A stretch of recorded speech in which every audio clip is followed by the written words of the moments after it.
بسم الله الرحمن الرحيم.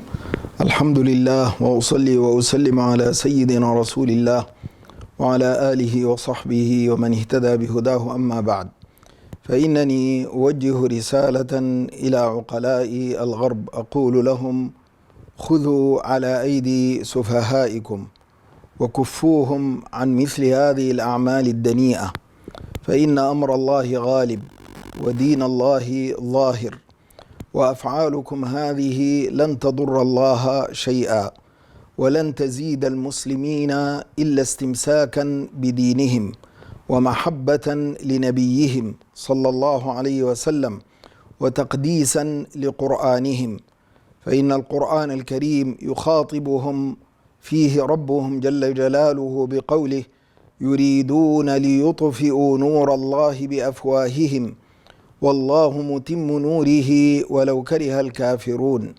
يريدون أن يطفئوا نور الله بأفواههم ويأبى الله إلا أن يتم نوره ولو كره الكافرون.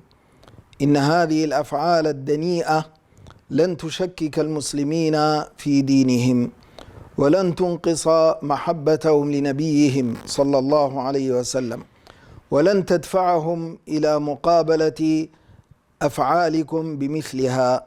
فنحن معشر المسلمين نحب أنبياء الله جميعا ونؤمن بهم جميعا ونثني عليهم جميعا، لا نفرق بين أحد من رسله، فخير لكم أن تمنعوا خطاب الكراهية وأن تأخذوا على يد هؤلاء السفهاء وتمنعوهم من مثل هذه الأفعال.